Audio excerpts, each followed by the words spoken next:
Hi, in this video I'm going to teach you how to do a bicep curl with a band.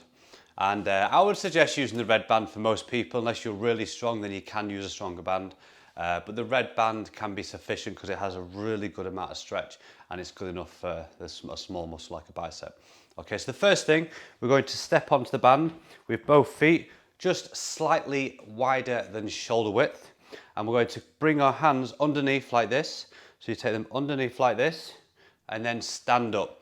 And you want to make sure that when it's at the bottom that there's still tension. Because if you put it to the bottom and there's no tension, then you don't have enough tension there. So then all you can do, if that happens, is take your hands a little bit wider, and that's going to take you further down the band, and then you're going to have more resistance like that.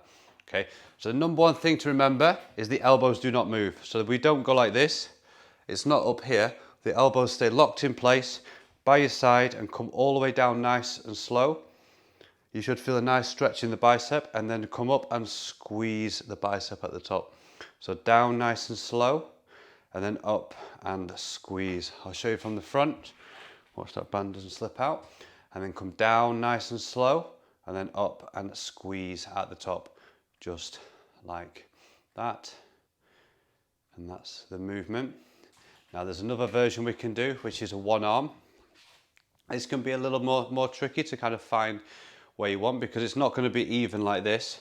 So I would say put this on the floor like that and then step onto it. And you want it when it's going to have a little bit of tension here. So then you're going to just do one arm and it comes all the way up and all the way down. And you may find this is a little bit harder. This has a little bit more tension. So I'll show you from the side. So you're just always looking forward, come all the way up, squeeze at the top and all the way down, just like that.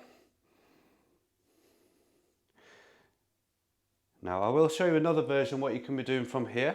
You can be doing a hammer curl. So you can instead of having it underneath, you take it just like that. So you're holding it like this. So you'll end up in this position like this, as opposed to this position, which will bring in a little bit more of the forearm as well. Okay, so get it underneath there, but you just lift all the way up, and you can see why it's called a hammer, because you're kind of hammering.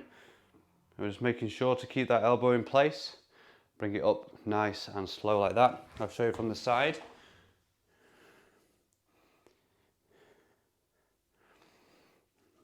Now of course, you can be doing the hammer with two hands as well. So instead of having it underneath like this, then you can take the band and hold into place like this and do exactly the same, just like that. So that gives you a different exercise to do.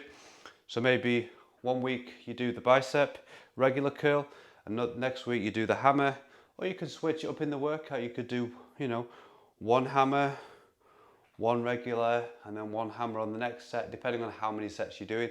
Mix it up, have fun. Yeah, but all the bicep exercises, all the curls, you will keep your elbows in place, and it's just the hands that change place. That's all. Okay, so that is bicep curls with a band, two hands and one hand, regular and hammer. And I'll see you guys in the next video.